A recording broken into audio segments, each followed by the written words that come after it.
Oh, I love that.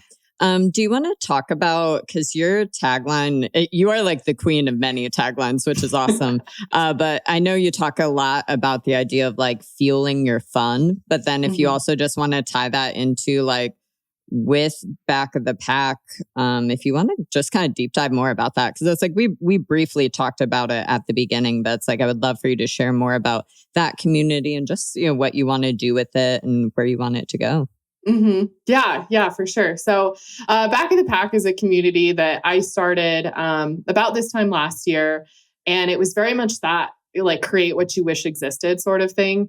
I was looking for a trail running retreat for myself to go on. I had just kind of gotten back into running, and I felt like I wanted to go hang out in an Airbnb somewhere with like some rad women at like some cool mountain town and go for a run a couple times, over the weekend. And so I started just Googling what was out there, and everything that came up was like $2,000 to $3,000 or more for a weekend. And it was like 10 miles a day. And I just felt like I wasn't there yet.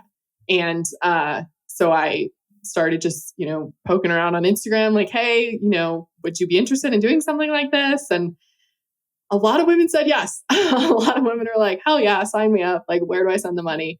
So I designed a t-shirt that said back of the pack on the front and nothing epic, just an epic time on the back. And I put it up for sale on Bonfire, and I sold like 100 and something shirts.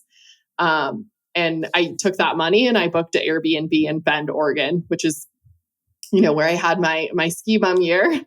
And so that felt like kind of full circle appropriate.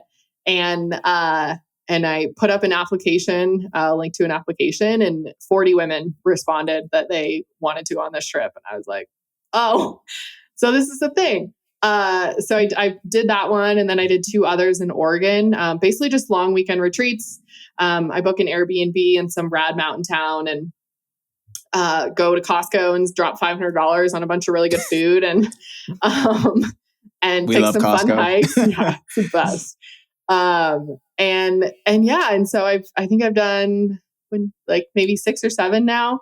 And it's been really fun. And then the other piece of that is we just, my friend Danielle has now come on to help me. I'm super introverted, which a lot of people don't actually know. It might be perceived differently online, but, in person, I'm very quiet, and it takes me a while to like really open up to people. And, Danielle is like the ultimate hype woman. And so she actually attended the first retreat in Bend, and then came on to join me after that and really help like hype everyone up at the retreats and be the extrovert to my introvert. So we've done a couple together now, and we have a full slate of them throughout this year. And we also like to provide like education and just kind of making the outdoors feel a little bit less intimidating for people who are maybe just getting into it. I have a question. What does back of the pack mean? Like, because in my mind, I don't know. Like, I'm always thinking like front of the pack. Like, but like, what does back of the pack mean? Yeah. So back of the pack was just kind of like, so at the time, I'm getting faster now, so it almost feels like false advertising. Middle of the pack. Yeah, I'm now getting close to a mid-pack runner. But I started it because at the time I was like a really, really slow runner, and but back of the pack is really just like really encouraging people that like you can still get out and do hard things even if you aren't fast or elite or professional. A mile is still a mile, and you can still summit mountains and go skiing and go mountain biking and like do all these super like rad things.